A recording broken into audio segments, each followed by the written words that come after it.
Was the Daunte Wright shooting justified or not? That's the question that a lot of people have been bringing up. Initially, I had no idea what was going on. We basically just had the details that it happened. I had no idea, or anyone else at first, if he had a gun, a knife, what he did. We had no idea what was going on. We have the video now. I've looked at the video. I've gone through it. I advise that you do that too. If you're interested in that, I have the full video on my Rumble channel showing the actual body cam footage of everything. But before we get into the story, just wanted to remind you to like this video, to subscribe to the channel. But the best way you can help me out here is to share this video. So let's get into what's going on here.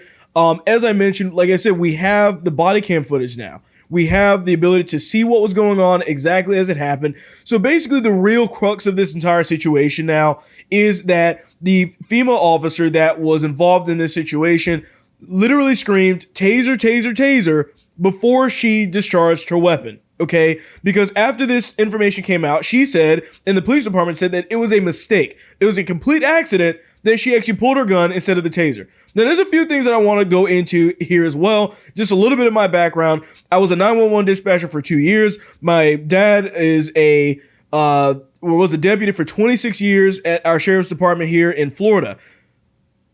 You see these things happen like this. This isn't the first time it's ever happened. But the truth of the matter is that it's a still very incompetent thing for any officer to do. The weight of a taser and the weight of a handgun are very different. Okay, so if you're in a situation where you were that flustered and you were pulling out your gun and you think it's a taser, there's a lot of problems there. The other thing that we need to look at too is that at the end of the video, after she realized the mistake that she used her gun instead of the taser, two of the officers, if you look at them, never pulled their gun out at all. So the question kind of comes to mind. Why did she? What was happening here? Now, I know a lot of people are going to give different versions of what they think happened, but the truth is that I don't know if she was an affirmative action hire. I mean, that's something that we need to think about, because a lot of the military is doing the same thing where they're trying to put a lot more women in, where they're lowering the qualifications to be able to do this job.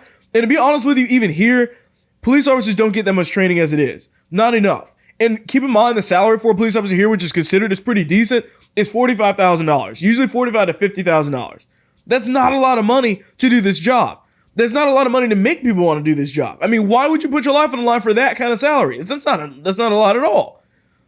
This is the problem that you're seeing here. So I don't know if it's an affirmative action thing. I don't know. But you do have the situation where it could have obviously been prevented, but I think it's just incompetency. The real question here is, do I think that she should have been charged? No, I don't think she's going to or should be charged with this. I don't think she's going to be. It was a complete accident. I mean, we have proof in the video showing that she literally meant to discharge her taser instead of her gun. But when you have this situation take place, the BLM mob doesn't care. I mean, they really don't. They don't care that it's a female. They don't care about any of that stuff. What they're going to focus on is say that this is racism. They have no proof that this is racism. I mean, I literally saw a guy on Twitter that said, this happens more to black people than white people. Oh, that's not true. That's literally false. If you look at the actual FBI statistics, you can see that white people get killed significantly higher from police officers when they're unarmed than black men do, by far.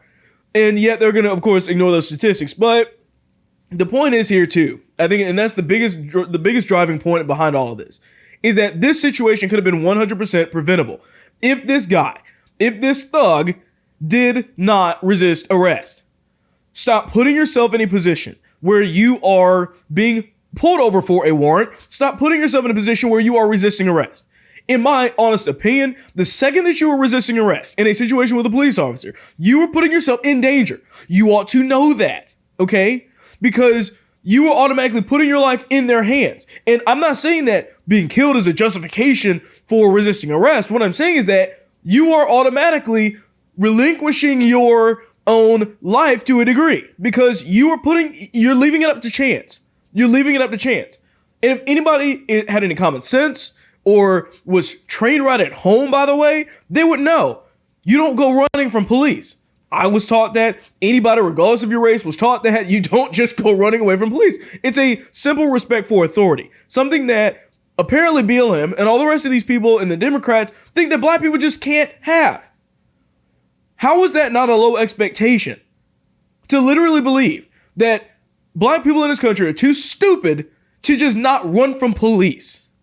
It is not your right to run from police. You don't get to do that, okay? Just like when you're in school, you don't just get to do whatever you want in class. There's a teacher, there's a principal, there's people that are going to have you suffer the consequences of making bad and stupid decisions. And when you get into the real world, that lack of discipline is going to end up like this, where you are relinquishing your life into someone else's hands, leaving it up to chance, all because you made a dumb decision. It is not above reproach for people to have an expectation that people just get handcuffed and leave it alone. There's absolutely incompetency on the officer's level here, but there's also a massive amount of incompetency on the level of the guy that got shot too. And both of them need to be really held accountable in this entire situation. But once again, we have to look at the situation here. What would have prevented all of this from happening? What would have stopped this video from existing? Everything. Would have been the simple fact that this guy didn't resist arrest. And I don't want to hear it from the BLM people. I really don't. Because all of them are going to say, whoa, this happens so much more to black people. It's just us. Woe is us. Ignoring all the white people that this happens to all the time. You have no motivation to know that this had anything to do with race. They have no motivation at all. I said this in the Derek Chauvin trial. They haven't even brought it up. But yet they want to pretend as if for some reason that's what this situation is. Once again, there's a lot that's going on here, but I think that it's going to be pretty much a closed case. I think, she may get charged. I don't think she should. But once again, stop resisting arrest. If there's one message that I could give to any person is stop resisting arrest. Know what authority is.